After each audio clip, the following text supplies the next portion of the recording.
Gwan, are you there? What's good? And you know who this is, baby. The #1 podcast in America, dedicated to all you kings and queens of color, homies and homettes, shotters, woo gals, G-boys, and charges. The one and only Jerk Jollof and Collard Greens podcast. All right, so Dre, you welcome back. First and foremost, I know this is Chunky's, but I just wanted you to recite what you were just saying to us not too long ago, with the topic discussion being on fatherhood. Yeah, you were just making a revelation just now. Yeah, I know we're gonna get into all this stuff, but I will say for all the listeners without children, please, you don't understand how valuable sleep is. My wife and I were having this discussion. And literally, if somebody gave me the choice of 8 hours of uninterrupted sleep or $2 million in cash, tax-free, I would take the 8 hours of sleep. Wouldn't even think twice about it. It would probably have to be like 100 million for me to like even think that. That's how much my wife and I want to sleep for 8 hours straight. This last month, we have not slept for more than 3 hours. This is the longest stretch of time we've had of sleep. So. Yeah, it's real. It gets better. Yeah, but so all you single non-children having people, man, just know how amazing it is that you will sleep and you would only need to wake up like when your alarm goes off, or if God forbid something dangerous has happened in your apartment. But that would be it. Not like going to sleep knowing like I'm about to wake up in 2 hours. Just imagine every time you go back to sleep, you say, I'm about to wake up in 2 hours, maybe 3 hours if he's being nice. Less. maybe less. Yeah, maybe sometimes it's hours. Sometimes it's 46 minutes, right? Because we have an app tracking thing that's telling us between. You got to make sure you track the poops, the pees. All that stuff is tracked up. All of it's tracked up, and I get in trouble because I'm like, yo, I just want him to stop crying. So I'm feeding him right now. I don't care about tracking this shit right now. Like we having arguments about that stuff. I'm like, I'm not tracking this right now. He's crying. He's screaming. It is time to put the bottle in his mouth. I'm not opening up my phone to track it. I don't give a fuck about that. So I've got my hand slapped. How much sleep I'm not getting right now. So hear me out. Like he may be crying because his back itches or his leg itches. No. He doesn't know how to say it. I've learned the cries.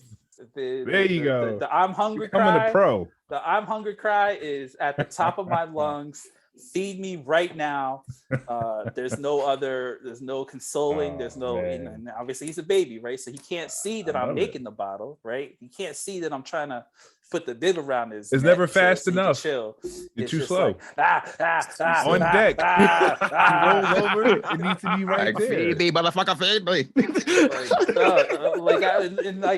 Because my wife and I are older, like we're trying to reason with him, and he's a baby, right? So like, obviously we're not young, right? So I'm just like, I'm about to feed you. I just need to get my arm right. I just need to. Like, give me a second. It's dark in here. They just terrorize. That's all they do, and they love you later. Yeah, that's not like a problem. That's not like a negotiation. That was funny. Someone told me that like kids are like terrorists. As soon as you get them figured out, they just change everything up. No negotiations. They do whatever they want, and you just have to bend to it. That's what it is. Well, welcome to season 5. We're gonna do this completely differently. We're just gonna keep rolling. You got some gems that would just drop by Dre. It's tough being a brand new dad and having a newborn. It has its moments of happiness. It has its moments of frustration, but nonetheless, ain't nothing like being a dad. I'm just gonna roll right into it. I ain't gonna waste no time. I mean, you have Dre on here, you got D Black on here, we got G Ransom on here. Sir. Thanks for coming back and listening to us again. If you don't know who we are, that's a damn shame. Go back to listen to episode 1 to episode, where are you at now? 41? So you got 40 episodes to catch up on to learn who we are. But if you already know who you are, thanks. We appreciate you. So, what does fatherhood mean to you? I'm going to start with Trey. Man, it's one of the, I know that I started off being very negative, not negative, but just trying to scare all the people who were thinking about having children. That's why I'm not gonna have kids. I told you I wasn't having kids. People looking at their partner like, I told you it was a bad idea.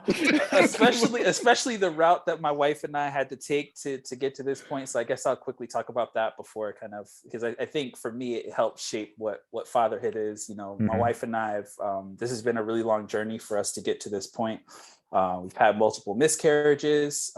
We ultimately had to have our son through the help of a surrogate. So we did an embryo transfer. So our son Ellis is 100% mine and my wife's. People always ask, that's like one of the first questions that someone asks, like, oh, is he actually like your baby or whatever? Because there are some people who have to go the other route. So we were really fortunate there. So definitely some of the fatherhood for me, this is something that I've wanted for a very long time. But there are definitely moments where I'm like, man, you really signed up for this. Like, you really signed up to be, responsible for this person. There's no return policy. There's no return policy. There's no, but for me so far, it's definitely been a really rewarding experience. So kind of looking at my son and like seeing myself in him, right? Or seeing seeing my wife in him. Definitely feel the extra responsibility of like, you're responsible for this person in every kind of way, right? Responsible for feeding him and change some of the basics of, feeding him and changing his diaper and that kind of stuff. But also just like the bigger stuff, like I'm going to be responsible for like molding this person, it's important that I don't fuck it up, right? I have to like, teach him good values and, teach him right from wrong, right? And still maybe one of those things where he's ultimately going to do whatever he wants, right? There's only so much that you can do, but definitely fatherhood so far, it's actually been just a little over a month and 5 days. So I'm still fairly new, but I think for me, just the pressure of like making sure that he's going to be a responsible, productive member of society is definitely kind of weighing on me quite a bit. But more importantly, I guess to keep it light, pretty much everything makes me cry now. If I see anything with like a father and a son, like I will cry. It just is not. It doesn't take me much to resonate on like a really deep level. It's also really been fun to kind of like have my parents kind of talk to me about kind of how excited they are for me to be a father. My father, especially, like my father called me this morning and was like, can I talk to my grandson? I'm like, you can't talk to him on the phone. There's no like, conversation to be had. Like this one a FaceTime and turn up. That's what it is. Yeah. You want to FaceTime and you want, so that's been like a really fun process. But I think the biggest thing for me is just, the biggest takeaway is just, I knew that there was going to be responsibility, but I think that's been the biggest thing is just kind of this good pressure. I don't think I'm scared of the challenge. It's one of those things where, I've had really great examples of fathers, around me. So, I feel like I have a lot of good sources to pull from, but definitely kind of responsibility is like the big, is the big thing when I think of fatherhood. And it's not just being kind of a father to my son, right? It's kind of how he sees me relate to his mother, right? All those things I think kind of come into play, how he sees my relationships with other people, right? Other family members and things like that. So to me, it's just kind of like, I don't know if I feel like I'm rambling, but the biggest thing is I feel like it's just this new responsibility in life. And I feel like I've always been a super responsible person. That you guys joked and called me kind of the dad of the podcast, but it really feels real this time. I it's feel different responsibility. I have real children now, not just the virtual, not just like the virtual can't be the daddy, virtual spankings that I may be giving some of the members of the podcast. Now it's real. But yeah, I think that's been the biggest thing. Priorities. It's been a journey so far. So hopefully I've not scared anyone. It is still one of the best things I've ever done in my life, but there are definitely times where I definitely am like, why did I sign up for this? Can I do this? There are very, very short moments where that pops into my head, right? Especially because normal. You think you know what you're doing and then it's like, everything everyone said is showing itself. Like, yo, they were right about this. Like, it's probably one of those. No, you know what? No. Let me take one more second longer. I have a beef with a lot of people. A lot of people. No one warned me. No one warned me about this. Everyone's like, oh, we're so excited for you to be a father. We're so excited for you and Mary to be I can't wait. I can't wait. And no one told me about this sleep. No one told me about this. I'm pretty sure it was covered at some point. Did you read the books that Chunky gave? Did you read it? I know I said it. I know I've said it. Literature said it, but I feel like I've gotten more people. If let's just say if it's been mentioned 200 times, maybe 10 times someone's talked about the sleep, and the 190 times of all the good things that happen or whatever. So sorry, I'm still on the sleep train. Stay on the soapbox, man. It's how it is, cuz. Tell it how it is. Let people know you gotta take the good with the bad. Sleep is something that's well needed, and you don't get that with a newborn. More precious than gold. So I call that the investment. So you're investing time right now for them to be better later. But yeah, sorry, but not sorry. It just is what it is, cuz I love it. Sorry. No, I put myself in the situation. I put myself in the situation. But he's not sympathizing. Like, I know how it is. Like, I signed up for this. I can't grab this milk fast enough. This is empathy. I just versus close my sympathy. eyes. I gotta wake up. It's just like, damn, like it was just like 3 hours, 2 seconds ago. And that's how it feels. There's so many times where my wife is like, okay, I need you to make a bottle. And I'm like, I just made one. She's like, no, that was 2 hours ago. But in my head, that was 5 minutes ago, right? That was. And he's on formula right now, right? Yeah, he's on formula. And I heard like formula. Luckily, formulas. I've heard, from other mothers that formula is a little bit more dense than breast milk. So at least he's on sleep longer. The breast milk, he'd be up 50 seconds every time, 5 minutes. I mean, they say that they're supposed to sleep longer on formula, but I think I don't believe it. I don't believe it. Okay. What is this longer? You think it is like 5 hours? Because that ain't happening. That's not happening. Like melatonin in that. We've done the research. I learned that 12 pounds is the magical weight. Listen. That supposedly they're supposed to sleep longer. So he is 1 pound away. So here's the thing. Here's the thing. I don't want you to fake yourself out. Like you want an extra dose. That shit may not matter. It may not matter. So don't even look at it. I know. Put it in your head right now that this shit's never going to go away. And then when it does and he sleeps longer, you'll be happy. Look, man, we got to look forward to a goal, man. The goal is don't lie to yourself. I'm telling you, don't lie to yourself. Look, man, like, keep it as pessimistic as possible. Yeah, he ain't never going to sleep. And at one day, if you go to sleep at 2 and then wake up at like 7. Oh man, then it's just like I don't know about pessimistic as possible. He's a vampire baby. He ain't never gonna sleep. Hey, you look at it that way, and he finally does. It's like, oh shit! Like this is father life. I'm telling you, $2 million. I wouldn't even think twice. Nope. 7 hours of sleep. Oh man, I'll take it. I can. I'll drop in me being the resident stepdad husband because I'm in a relationship with a. I love that. That's the term. I love the title though. It's fresh. Stepdad husband because I'm not quite a husband yet, but aiming to do that. And I'm in a relationship with a single mom, and I would definitely say. One thing I definitely would say about dating a single mother, being in a serious relationship with one, is that it's like the spark notes to children. Like, I'm not gonna front. It's like I would say at this point, compared to Dre's experiences, congratulations and welcome back. I'm happy that he's a healthy, beautiful boy, and welcome to the Ellis gang, by the way, because my soon-to-be stepson's name is Ellis. It's like I was able to skip that part of the experience. I got straight into the solid poop. Wait till you get solid poop. That's the next step. That's better. That's better than what? That's better than like. No, it's not. Like, the potty time and the pooping at night and the full pull-ups. Have you ever dealt with a blowout? Yeah. I take solid poop every day. Blowouts solid ain't poop. Fucking joke. Look, when it's loose, it's worse because it gets in all the cracks and crevices, right? I'll deal with the solid, man. Give me the solid. Bro, I want. Wait till you get solid. Wait till you get them yams and dumplings coming out. That butt. It doesn't smell good now. That's a happy day. Wait, you acted like it smells good now. It smells awful. Of course not. But it's like, anyways. To the question though, father versus fatherhood. Like one thing I'm glad that we did here is that we made the distinction between the two, because realistically, any guy can be a father. You have a child, you're a father, but fatherhood, the act of actually raising the child, caring for it, is a whole nother ball game. And I would say definitely there's certain traits and values necessary to be a great father, or to really make that experience worthwhile, and to make sure you're not creating more liabilities in the world, not being able to take care of your children.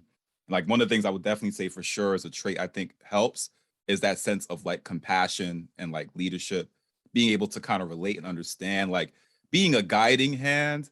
Of course, and I know like with certain relationships there can be a barrier. Like I could kind of see it now, even in my relationship, where I'm more of like the disciplinarian. I feel like there's that kind of play of like good cop, bad cop in a way, whereas like Kim will be like, oh okay, Ellis, it's okay, it's all right, whatever. And I'm like, nah, keep him accountable. Make sure he knows. And it's just like, I feel like there are certain things that we can instill, especially when you have a young man or young boy.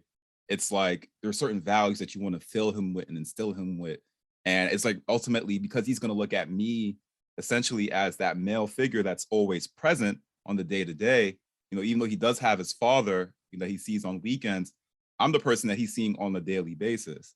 So it's just like this, looking at the kind of frequency, I feel like I have to adjust my actions accordingly to reflect that image, to make sure that he can properly mock it, or at least internalize it to a point where he could become his own self and probably make up in areas where I lack, because I feel like we learn through children as well. Like a lot of times I see him doing things and I'm like, dang, I'm really kind of envious of their sense of newness to the entire world that I wish I could still envelop today, where they just have this really optimistic, non-jaded mindset that, is really just something that you look forward to admire in children. But definitely there's certain qualities, the empathy, compassion, leadership, being merciful, sacrificial with your time, your energy, everything, all of that is present in both motherhood and fatherhood, to just parents, period, for sure.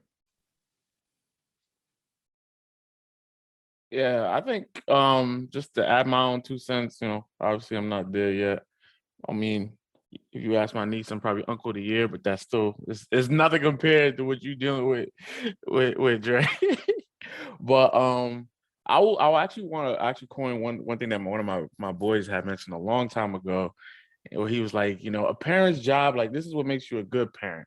You know, your job is to ultimately make sure your child, survives to a certain age, because ultimately, all they're doing is trying to stick their fingers in sockets and poke their own eyes out. I mean, I think it's so funny because even Chunky and I were talking about this, and I was like, all the crazy things that we did, growing up, I just thought that, I still do crazy shit now. I mean, I was like, well, we used to do, yeah, I'll say used to, all the crazy stuff that we used to do. So I think, the parent, the role of a parent, is, I think all the skills and passing all that stuff is like, you put so much, I feel like you may put a lot of pressure on yourself. You gotta make sure that they're a good person, whatever. Ultimately, like Dre, like you said, they're gonna be ultimately who they choose to be. I mean, you laid the foundation in front of them, right? But I think, it's just surviving and helping them survive until their own adulthood, so they can, make their own decisions and be their own person and contribute to society in their own way. Then kudos to you. You made it. You did your job. But, I think it's completely subjective. I agree with Glenn said it. The difference between being the father and fatherhood are two different things completely. And to echo off of D-Black, at the end of the day, it's just keeping my daughter alive. My daughter's gonna look up to me no matter what we do, right? And Ellis is gonna look up to both you, Dre, and Glenn, no matter what you do. So I'm not gonna put emphasis or like, oh, I have to act this certain way when I'm around her. I have to do this when I'm around her. Believe you me, I fucked up a lot, right? So like when I like talk to the dog and she's not complying, I'm like, okay, now I have to raise my voice. And she sees the anger. And then one time I did yell at the dog for not listening, she just slapped me in the face. So I can't be mad at her because it's a reaction. It's just like, oh, okay, now I really need to monitor what I'm saying and what I'm doing. But we're human beings. We're going to make mistakes. But those mistakes aren't things that are intentional. So when it comes down to fatherhood, it's just be there at the important moments in your child's life, right? You may miss the first step because you're working, but it's not intentional. Go to the high school dance in the metaverse at that point when they get older. Go and see who they're dating or who they're with, or go to their school events. That's fatherhood. Be able to give them advice when they ask for it too. And just you doing the normal things, like literally, like you're taking them to school. You get in your car, you wear your seatbelt, you do the speed limit, you stop at stop signs. All that stuff is normal. But to them, you're setting the foundation of how they should drive when they get to that age. How you speak to people, how you speak to your friends, how you speak professionally. They're going to see that.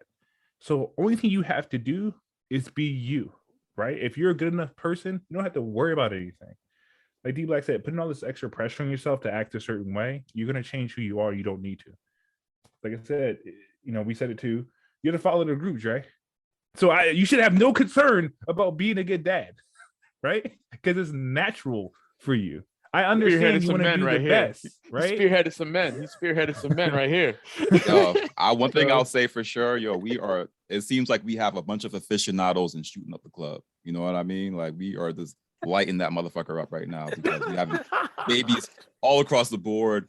I'm just happy that you guys are very virile and doing your thing. I gotta say that. I'm just happy. Yeah. The one thing that I will say is that, especially after going through this experience, I've always felt this way. I've always been very mindful of like when I am having sex with someone, whether it is protected or unprotected, mostly protected most of the time. I want to say that everyone wrap up, right? Just to be the dad of the group for real. But other times things happen. You really have to find a partner. I'm sure we're going to talk about this later, but you really can't just be having a baby with anyone. The amount of to be a good father, you also have to, as best as you can, pick a partner who you're going to be able to do this with, right? You're going to be able to kind of change things back and forth with, right? Chunky, I'm sure you've had moments where you're like, my partner name, I won't say your partner's name, but like, hey, I need a break for a second. I need a break for 1 second, right? Or vice versa, right? Your partner is like, yo, I don't know what's going on with the baby. Like, I just need a second, right? So definitely wrap it up and definitely be very mindful of anytime you're having sex out there, there's always a chance that you can get pregnant. Speaking to that, to Glenn's virality part, really be mindful about who you choosing to sleep with, because you don't want to be mature. You don't want to have a child with the wrong person. I'll say that. That's one thing I've learned. Hopefully not. I guess one thing to piggyback on this as well, though, is like, I guess Dre, you being the newfound father, and I guess Chunky for you too, you have had a lot of experience. Like, do you guys feel like the transition to fatherhood of becoming a parent gives like every encounter or every experience in your life purpose? So one thing we kind of coined in there was making mistakes. Like, and that's going to happen, of course, but don't you kind of sometimes feel like those mistakes somehow become like teachable moments as well? Like, in a way, I kind of feel like with my experiences with Ellis is like everything kind of became a learning experience. Like everything had a way of kind of, everything just felt intentional. You know what I mean? Like everything kind of felt like it had a little bit more purpose. And I'm just curious if you guys ever felt that same way. No. And it's not to be rude. I already had purpose. Same level of purpose. Exactly. Same level of intensity. Same level of purpose. Or none. But the whole thing is, it's just monitoring what I'm doing now, right? So my purpose is to be the best person I could possibly be the most supportive I can possibly be to the people that I care and love. What changes is the reactions I have to situations. And I think I said this to Dre before, I don't know if on the podcast or offline, it's like you realize some things aren't really that important. You learn to really prioritize. Like, I'm not going to give my emotion to this because I still have to give my emotion to my family. I still have to be mentally there for my child. So if someone was pissing me off before I had my daughter, I would give it some attention. Now it's just like, oh, you're mad? Well, fuck it, just be mad, right? Because I got to deal with other shit.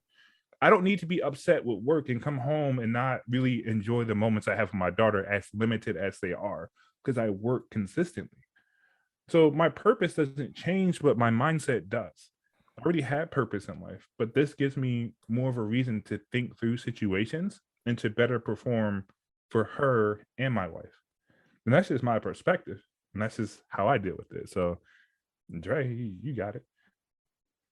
Yeah, I mean, I definitely Yeah, I definitely agree with you on some points, but for me, I've definitely just been using this as an experience for like, yeah, you're not going to have the right answers, and like what may work today is not going to work tomorrow. So there were so many times throughout this process where like, yo, we got this. Like he slept for 3.5 hours this one time, so every day he gonna sleep for 3.5 hours during this one block if we do these things leading up to it. And it's just like it's not that simple, right? So just like learning, just obviously there's a lot of books and a lot of advice that we get from people, which I'm sure we'll talk about later as well. Just sometimes the advice not always being the best advice from people, but for me, I think the biggest thing is it's just been like a whole learning process of like, yeah, just because something worked one time, it's not going to work every time, and like you need to be able to adapt. Again, it's just not, you just can't always do the same thing. So I think that's been the biggest thing for me, is like, just because I think my life has been so like regimented, like, oh, if I work really hard, I get these things, right? If I do X, Y, and Z outside of this parenthood stuff, I feel like every other time in my life, work hard, you get this result. You do these things in this order, you always get this, result for the most part. But I've definitely, this has been like one of the things just reminding me like how much control I don't have, right?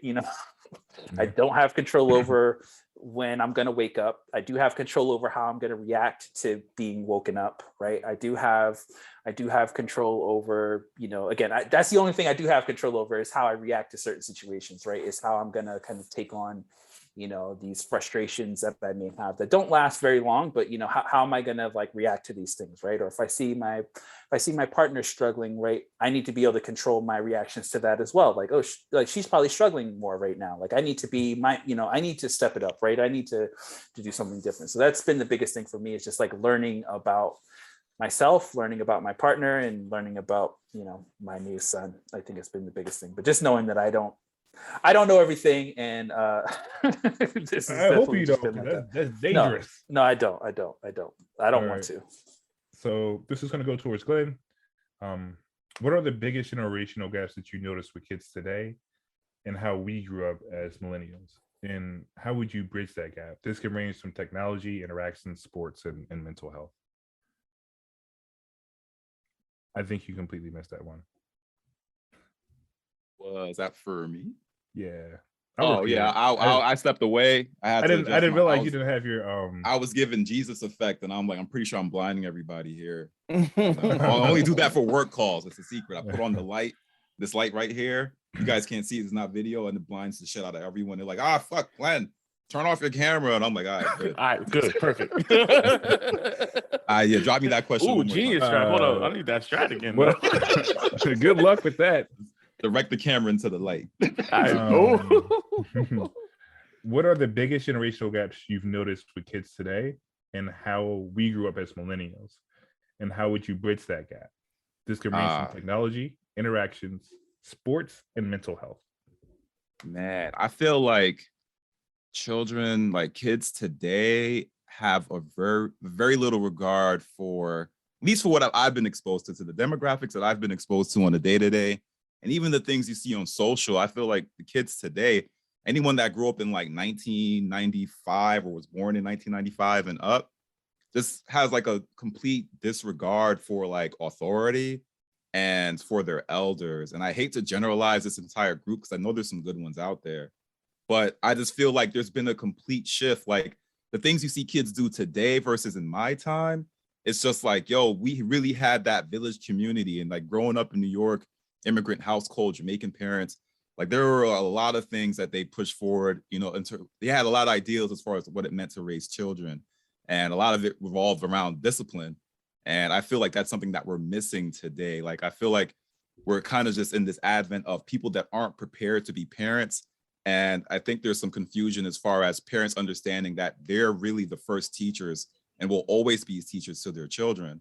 And they always want to pass that responsibility off to, maybe somebody in the school, a teacher, but it's like, no, they're with you every day. From the day that they're born, they're with you every day. It's your responsibility. And can't really blame the kids, because they come here clean slates for the most part. And it's really up to the parents to set that foundation. And I feel like we just don't have a strong structure around family today. And it just makes it very difficult for people to, invest that time and make that commitment, even though I feel like that should come effortlessly, right? It's like you should want to do this. You have a child, a human being here, you should want these things, but it's not the case. How do we bridge that gap? How do we bridge that gap?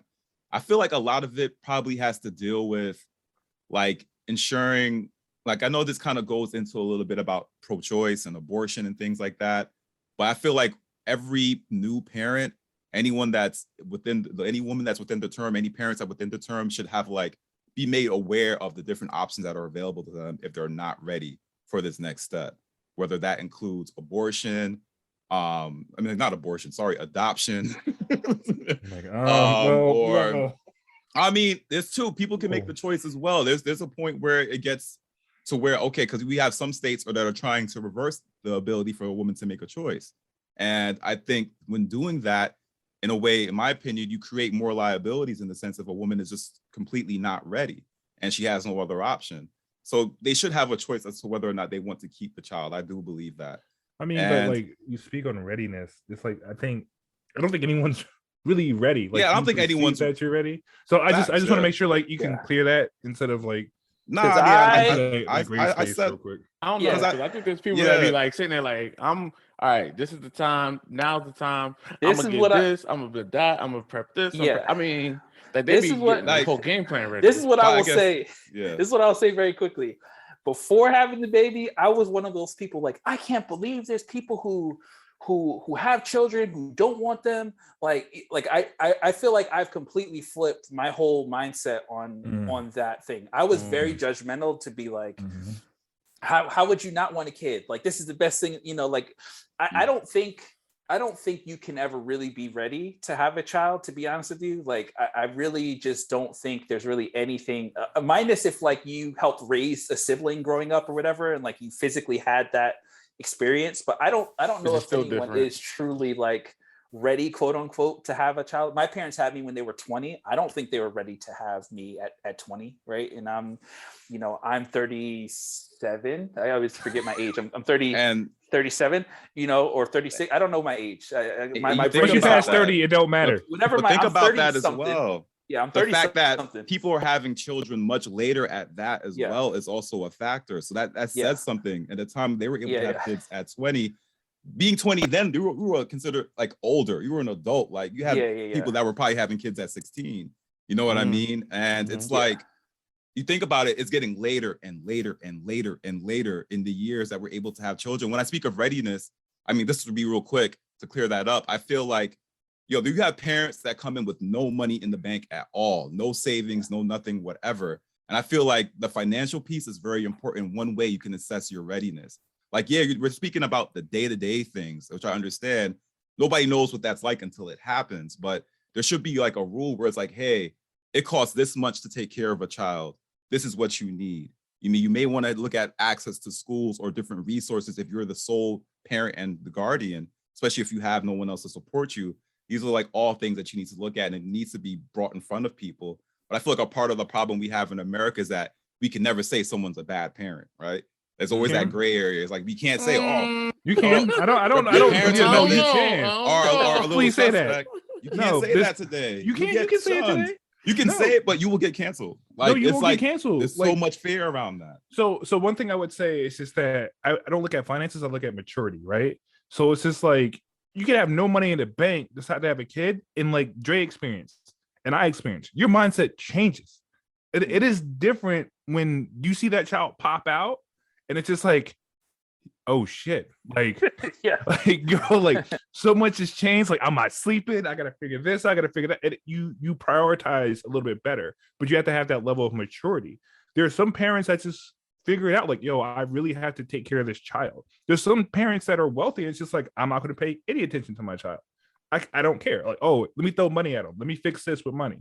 So to me, it's just No, so absolutely not. This no money is not the cure, but it's definitely no. I'm not saying it's the cure. When we talk about finances, if people have finances, they throw money at it. I think we're saying the same thing, but nonetheless, like, parenting is some next level shit.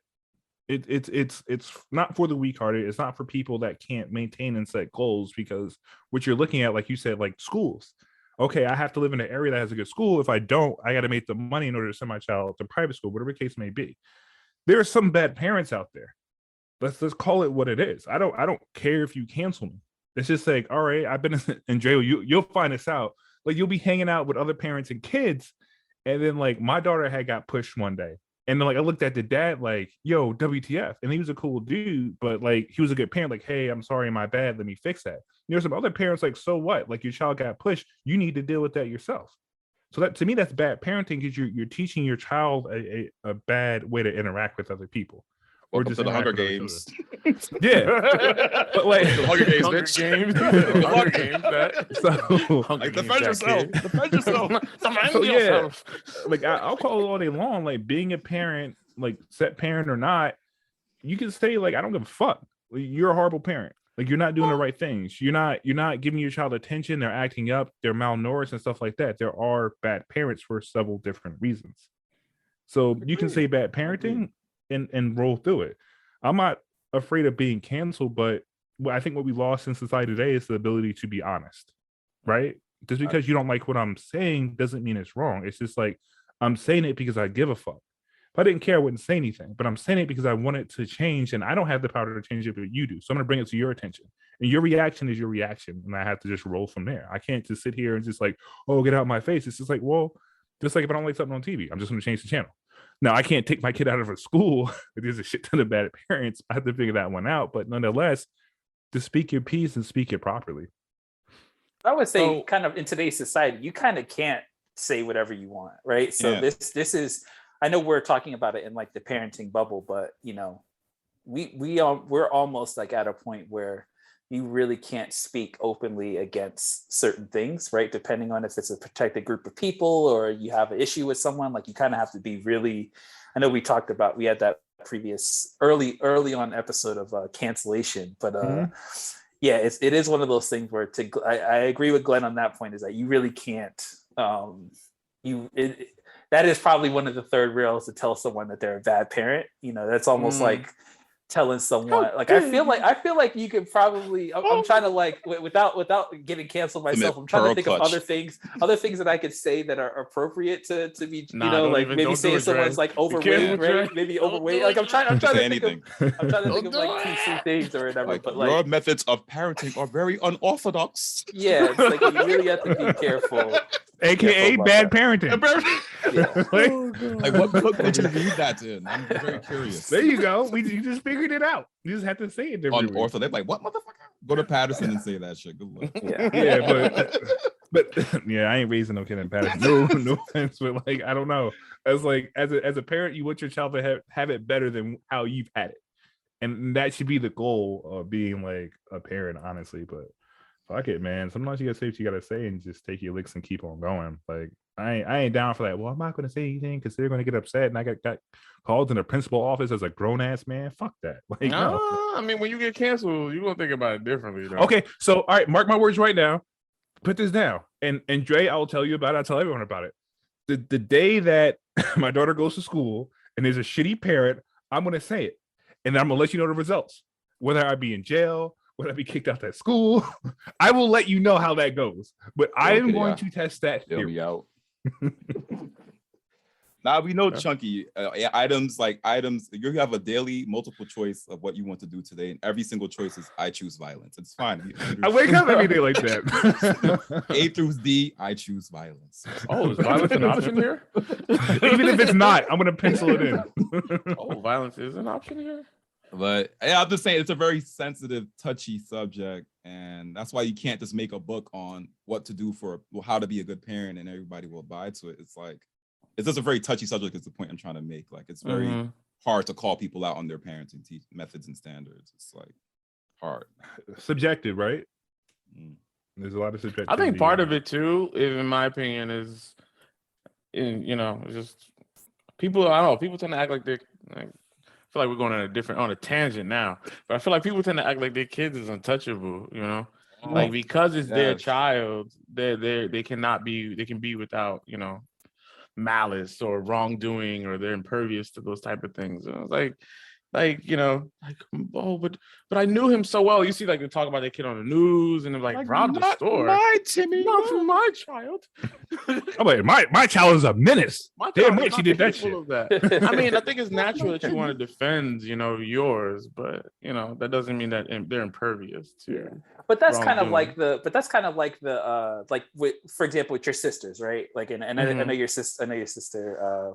It was one of our biggest supporters on the podcast, right? But like, no one could say anything about her, right? I can't say anything about her, but you can say whatever you want about her, right? Like, I kind of feel like it's that like thing, right? Where like, you know, any person on the street can't say anything bad about your sister, right? And it'd be okay.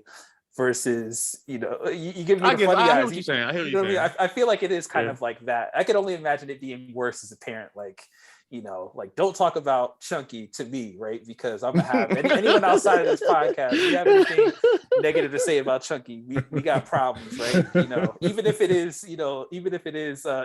making fun of like how he's always on go, you know, he's always on 10 ready to fight. But that's okay, you know. Living on the edge. It's okay. Any of our listeners, don't say anything slick about Chunky wanting to fight, because I'm gonna have problems with you, you know. Then I will have to fight you. Deploy the Chunky. Let's bring it into a funny moment. I think one of the greatest parts about being a dad are dad jokes. Not gonna lie, they're pretty. Sometimes they're pretty horrible, and I enjoy it.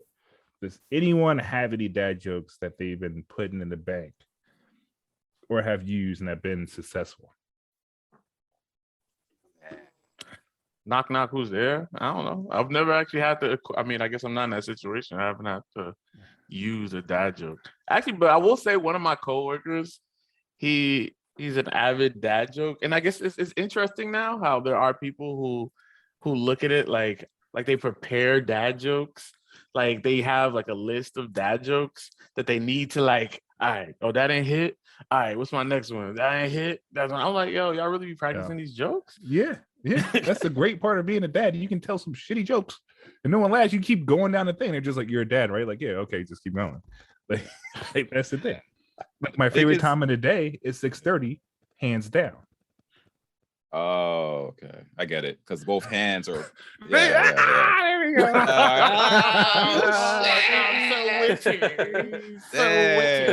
So bad. I get it. So bad. Also, go ahead. Yeah, go ahead. No, go ahead. Go ahead. I was going to say I wanted to eat a watch for lunch, but it was too time consuming. Wow. Amazing. I mean, some people say those jokes without even being dads. Like, yeah. You don't gotta be a dad to tell a dad joke. It does hit different. It hits different when you're daddy. I'm telling you, it's not the same. It's like, why are you practicing these weak ass jokes? That's in the Chunky Rolodex already. That's in the Chunky. I got no dad jokes, so I'm taking notes. You gotta get equipped. You gotta get your weight up. Sometimes it's raining cats and dogs, so be careful not to step in a poodle. Oh man! Oh snap! Straight from the Laffy Taffy archives. Straight from the Laffy Taffy archives. Oh my gosh! I would say like the dad jokes I'm accustomed to seeing now is kind of like how I would look at my dad like passed out on the couch. I look at this old man, can't even hang. Like, it's like 7:00 in the evening. He's like, he's passed the fuck out. Like, damn, look at this. You know what I mean? Like, it's like things like that, like dad, like lifestyle changes. You know what I mean? Okay. Like the dad belly, the dad jeans. How dads will like use duct tape as a solution for everything. I don't use duct tape to fix shit. Yeah, you ever see like there's like memes where dads are like taping their babies to the wall and shit, so they could like multitask. So they could do one thing. So you don't put your kid in a box and poke holes in it? Oh yeah, like imagination stuff. That's fine. That's like that wasn't imagination. That was just I got shit to do, so I'm putting my child. Oh, so you put that's a dad thing too. That's some dad shit. Yeah, I can't wait to get the Father's Day starter kit of ties and other kind of really shitty gifts and ties are great. I'm being honest with you. Power tools. Around the house. Since you brought it up, all right, and this is and it's so funny because we're talking about something that I feel like this is one thing that I feel like I'm going to have a really hard time with whenever I hit this point in my life, because I am not the type of person like that can be impressed by things that are unimpressive. So like For instance, I think one thing, like when parents, I think I've talked to you about this, Chunky, before. Like when kids play, like, kids play soccer and then their kid scores a goal in the wrong goal. And they're like, great job, kid. I'm like, yo, what the hell is that? What are you doing? I would get upset. I would be frustrated by that moment. Until it's your kid. Yeah, I was like, you say that now.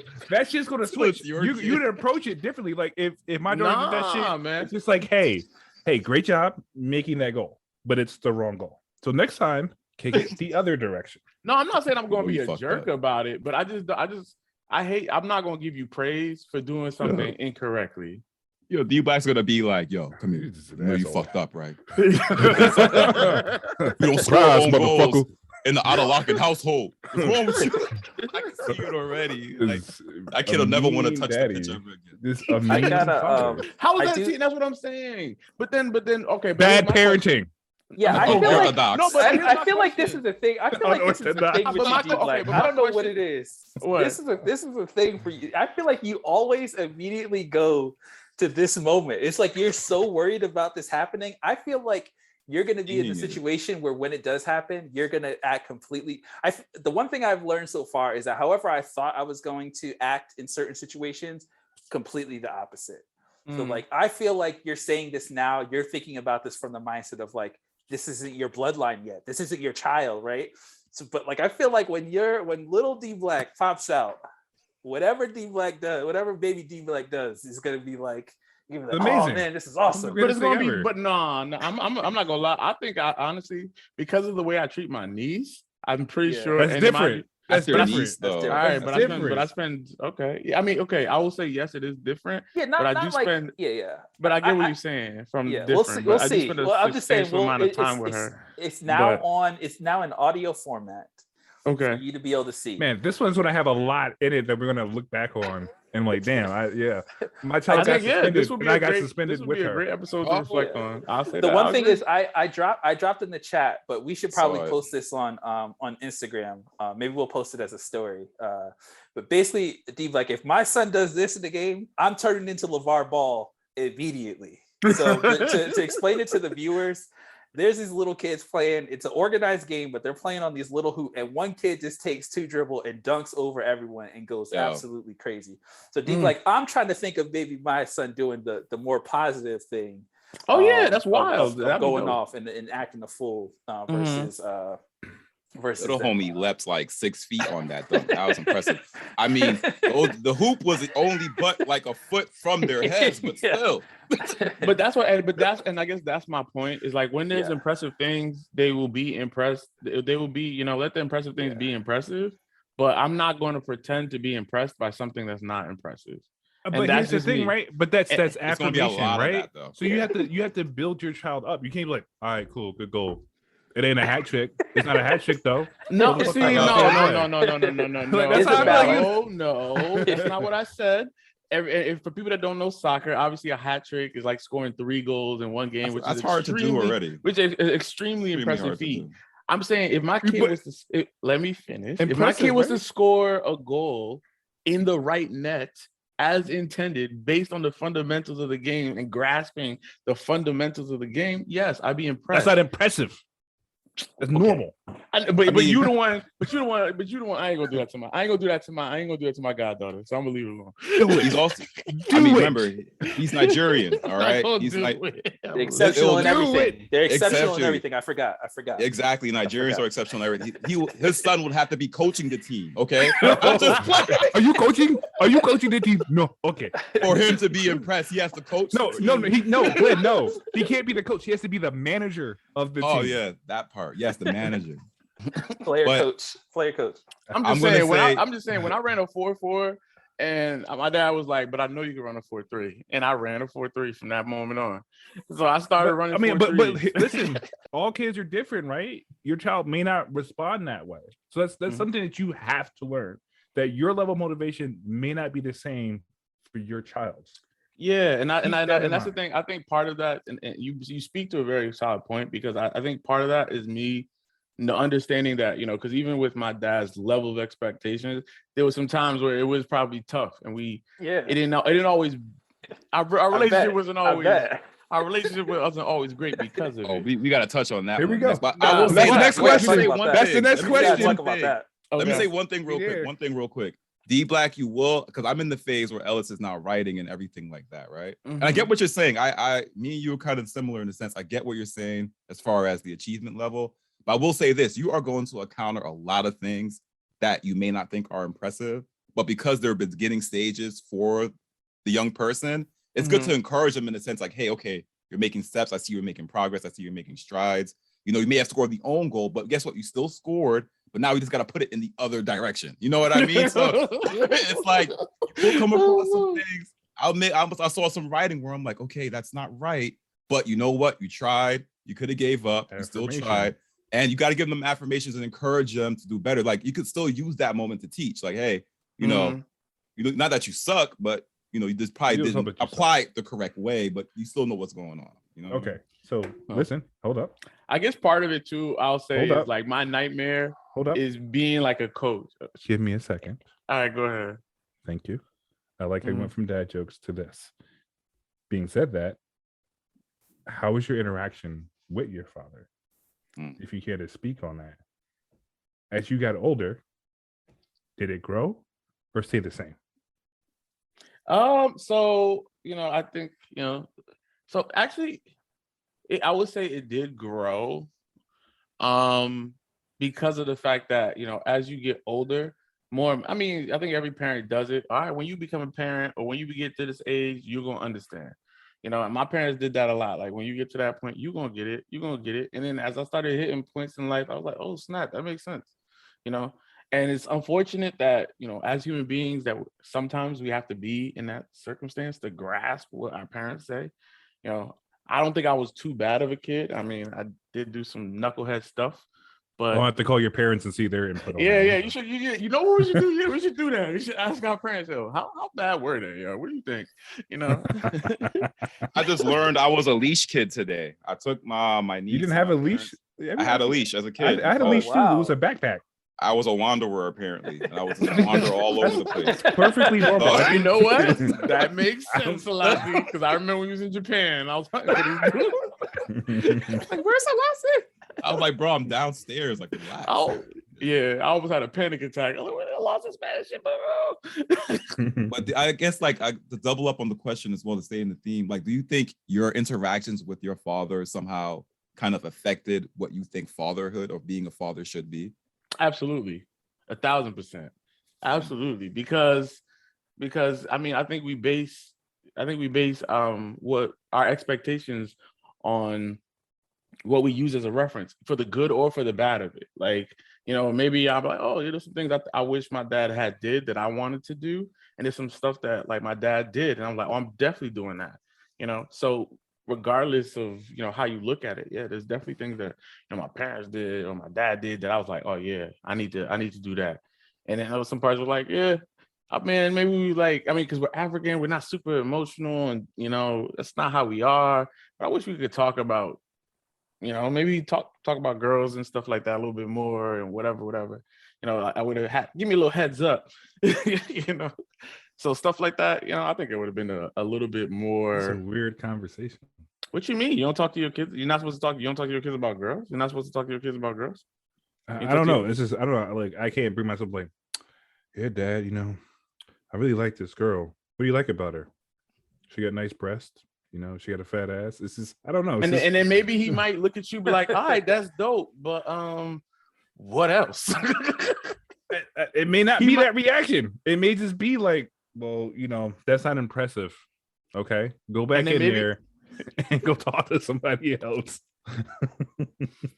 Yeah, I think ultimately it's a great sounding board, regardless. So whether the information is whether I guess regardless of the advice that you get, it's always good to have a sounding board and somebody who's has some skin in the game. And you know, and I don't think in most cases, you know, take all the craziness in society out. In most cases, your father should have your back. So they either like they're gonna give you based on their personal experience, like, yeah, that's great, that's dope, she's fine. You know what you like. At least you know what you like, you know what I mean? Or all right, that's cool, she's beautiful, but I ain't gonna be there forever. What else she got for you? regardless of what direction they give it to you from, it's still valid. Can you think about any particular experience like that sticks out to you with your dad that you might have had that kind of chimes in on this? I mean, I gave you one about the 40 time. So, no, that's it. That's it. Yeah. I would say, like, for me, over time, like growing up with my father, like over time, just seeing how human he is, right? Like in the beginning, growing up, you're like, oh, my dad could lift this whole block. My dad could lift this building. My dad could do this. It was just like you spoke with your dad with so much pride. And I still do to this day. Like, appreciate all of his sacrifices, hard work, and efforts. But over time, especially as you watch him get older, you just realize, oh, this man is human. You know what I mean? Like, he has flaws. He has cons. He has good sides. He has issues. You know what I mean? He has emotions that he's dealing with. And I think that was definitely the revealing thing for me to see over time. And one of the things I would say for my fatherhood method that I want to kind of instill is not being able to show my emotions, not being able to share my fears and my concerns. And talking to like having like grown up in a Jamaican household at that, I remember one experience in particular with my dad. I was going to prom, my high school prom, and I had a girlfriend in high school. So he comes to my room right before I'm getting ready to bounce and go on the limo. He was like, he hands me this crumpled up brown bag, right? So I'm like, he's like, here, I know it's prom. And it was like a little bit of culture shock too. And he's like, I know it's prom. And I hear these things kind of happen. So I just want you to be protected. So I look in the bag and it's like 12 magnums. You know what I mean? Magnum, Trojan mags. And I'm like, well, damn, how do you know how big I am? You know what I mean? Like, why is that the first thought? It's not like, oh, dad, why you're his you giving me son. It's condoms? called genetics. yeah, you know, that's what's that fatherly son. Like, how does he know I'm stacking the meat? You know what I mean? But it was, but anyways, so besides that, it was just knowing like, oh, yo, this dude legit thought like, yo, just in case something goes down, I want you to be protected. You know, I want you to enjoy your night, and here's my way of telling you to enjoy it responsibly. Like, because he didn't grow up knowing his father. So I think he had to really learn on the fly. And he might probably even use examples of other men that were near him. He grew up with a lot of brothers. So maybe some of the older brothers are examples of the fatherhood. But yet again, he was kind of thrusted into being the man of the house at the same time. So the need to provide, I feel like, is something that's always on his mind. And to have those insurances and reassurances is something that it was instilled in me as well. With everything that I do, I just want to make sure everything's covered, everything's protected. Like the sense of precariousness is like present, and it's just like to prevent that is just the key thing. But definitely, your relationship with your father, or any male figure that's present, has an impact, I feel like, on your experiences and on your fatherhood method and strategies. Yeah, to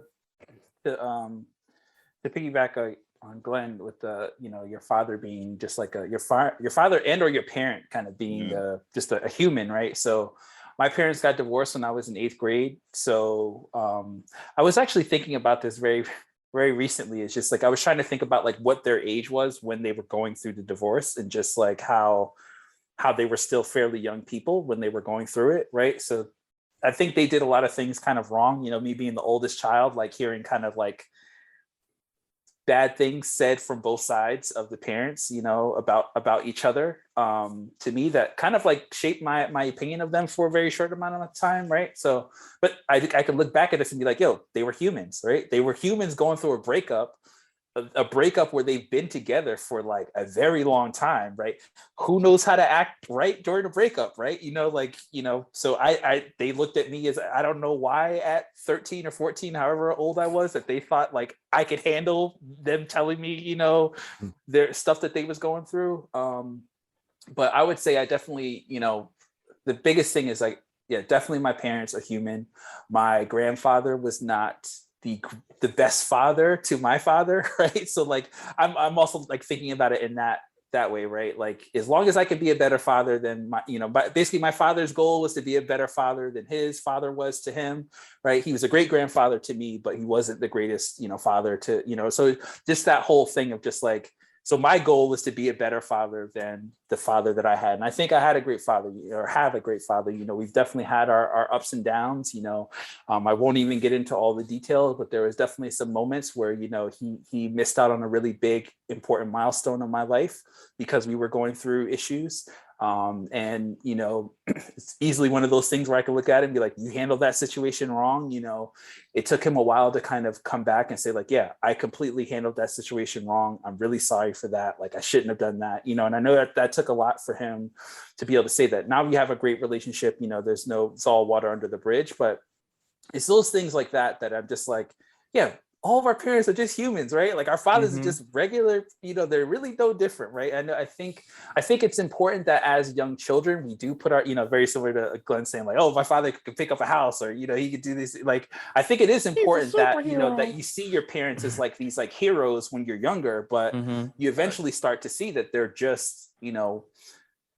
They're just people who are figuring it out, just like the best of us. So I know there'll be times where, I'm going to fuck shit up with my son, right? But I think the biggest thing is like me understanding, like, I made a mistake in apologizing or trying to kind of, make it clear that, yeah, I shouldn't have done that, or I shouldn't have said that, or whatever.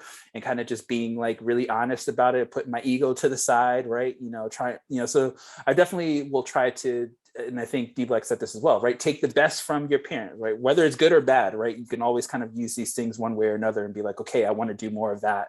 Like the great things that I would, just because I feel like if my father listens to this, I don't want him to think that, like, the one thing that he's always been really good about is he's always made it very clear how much he loves me, right? He tells me he loves me all the time, right? He tells me, and he does things for me just to make it very clear that he loves me, right? So that's definitely one thing that I always want to make sure that that's definitely one thing that I want my son to know, right? How much I care about him, how much I love him. Even if I'm mad at him, or even if he, disappoints me or whatever, he should never question if I love him. I've never really questioned that with my dad, even when we were kind of going through our things. So I think that's the biggest thing. Is there's definitely a lot that I will take from him, kind of parenting wise. And then again, some of the things that he didn't do well, like, I just think like my grandfather wasn't the best example, right? So like, where was he? How was he going to learn this stuff, right? Like, how, you know what I mean? It's just that it's that thing of, how are you going to learn these things? Some of these things you can't be prepared of. I think it's biggest is having a good circle around you. So I think,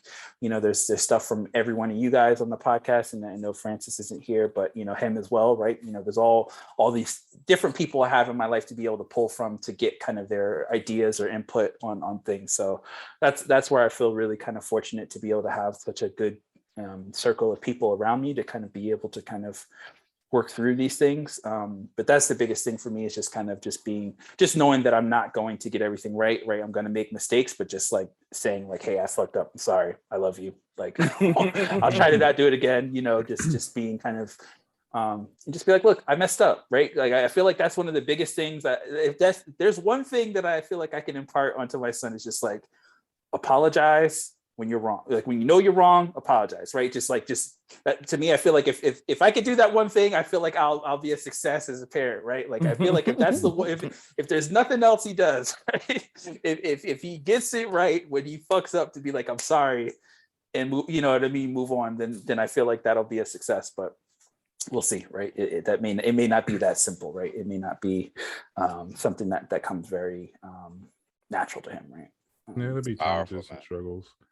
Yeah, my relationship with my father grew over time. In the beginning, like I thought my father was great.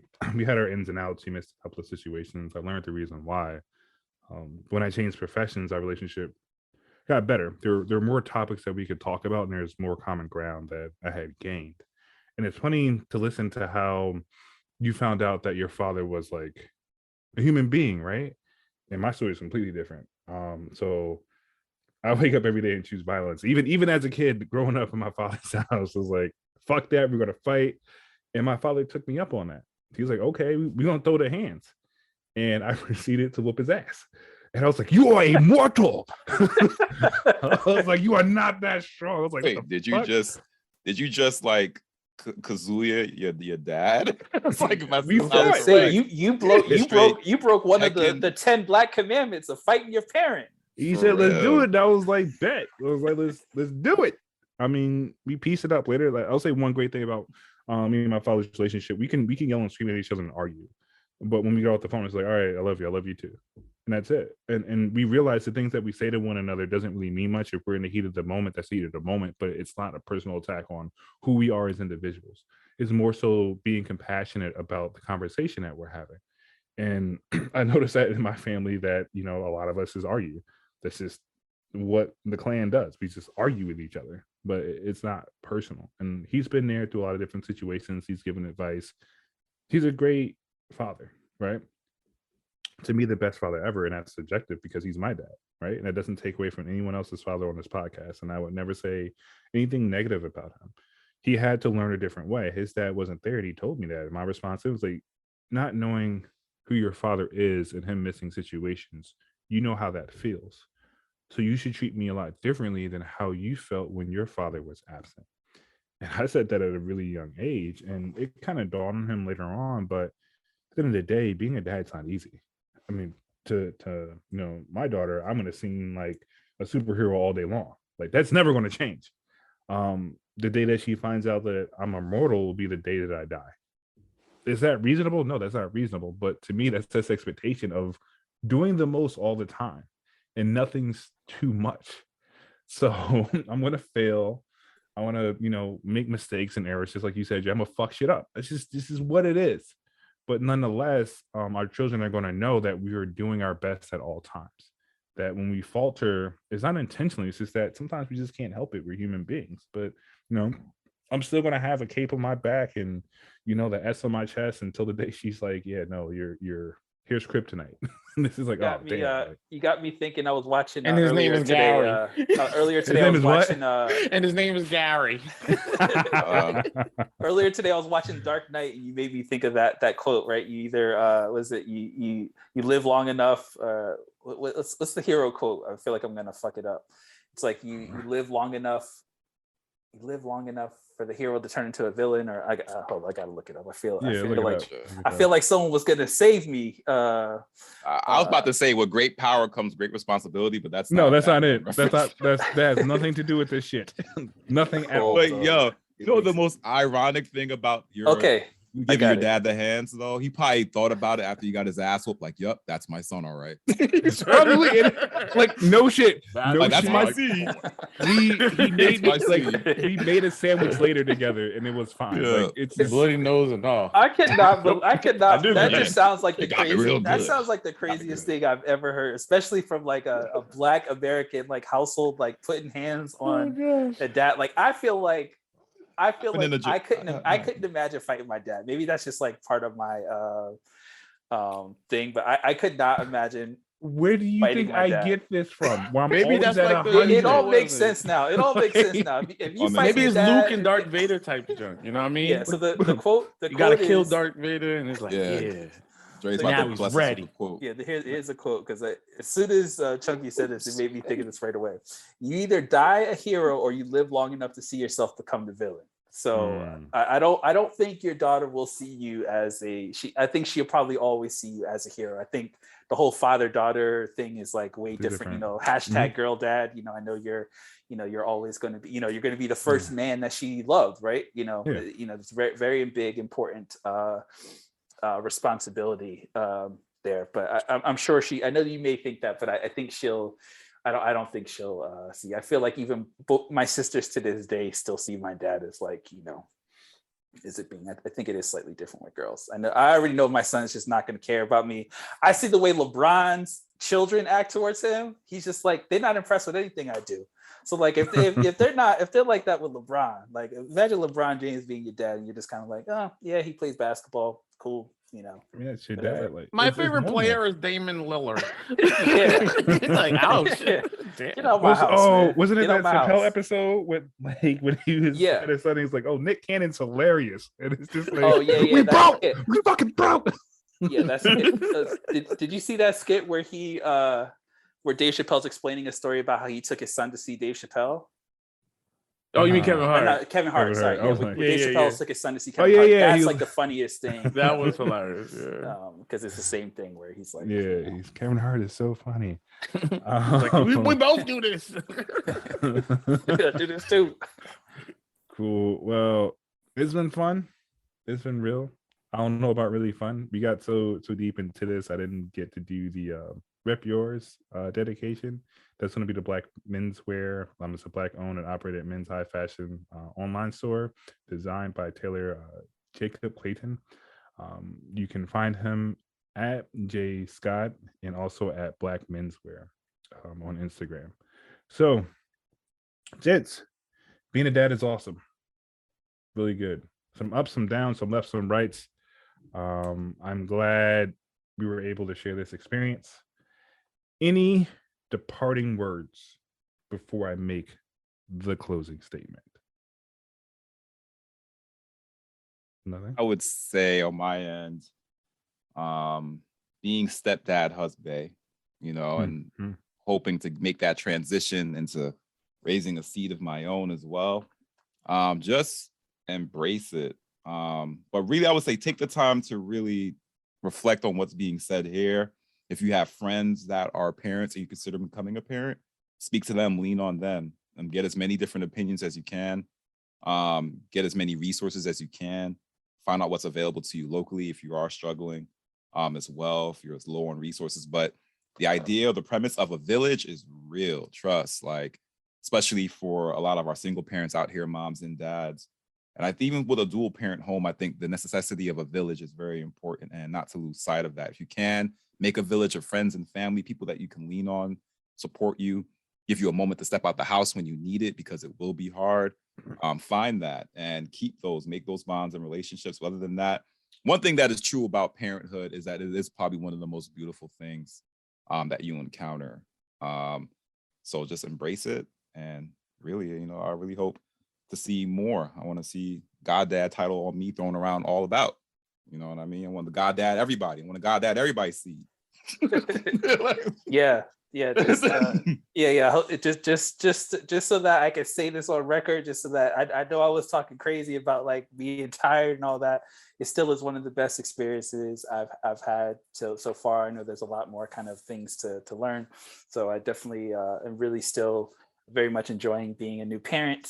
And I definitely recommend it to everyone. Everyone should have children. I think everyone should experience it. I know, also just disclaimer, I know it's not always as easy for everyone, just because I know the journey my wife and I have gone through. And, I think it's dope to see the kind of Glenn going through, fatherhood in a kind of a non-traditional way, but just, he's no different of a father than anyone else. I think just for those people out there who may be kind of going the non-traditional routes, whether it's adoption or through any foster, children or anything like that, I think really blood does not necessarily make you a parent, right? Or father or a mother or whatever. So yeah, I highly recommend it. But for those, just enjoy your sleep, man.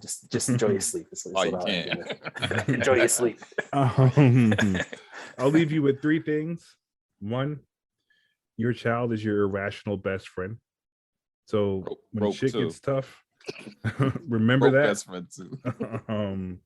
Secondly, your child will terrorize you, your spouse, the dog, the furniture, and still hug you at the end of the day. That sums that shit up real quick. It's gonna be some hard times, but your child loves you. And 3, I think what Glenn and Dre had said, enjoy it. Enjoy being a parent, enjoy being a father, and take advantage of every moment, because the next second isn't promised to you. And you're living for your child more so than you're living for yourself. Remember that. Your child looks up to you. Your child needs you. You are the foundation, and you are that area of expertise that your child is going to need. For more content or to learn more about the podcast, feel free to check us out at Jerk Your Love Collar Pod on Instagram. Podcast episodes drop every Wednesday. Stay tuned for the outro coming up right after this to learn additional ways to reach us and to send your feedback. Be sure to like, share, follow, and or subscribe. Like what you're hearing, feel free to leave us a review on your preferred streaming platform of choice. We're back in season fucking 5. See y'all next week. Let's go. Peace. Peace. And that concludes today's episode, but that doesn't mean the conversation has to end. As a matter of fact, feel free to check us out at JJC Podcast on Facebook, Instagram, or Twitter for our post-discussion question following the release of this episode. If you are a Black or minority business owner or professional that would like to be featured on the Rep Yours segment of our show, or a listener with some general feedback for the podcast panel, feel free to shoot us an email at jjcpod@gmail.com. As always, likes and comments are always appreciated. Be sure to subscribe or follow to be notified when the next episode releases. And until then, stay safe, stay blessed. Peace.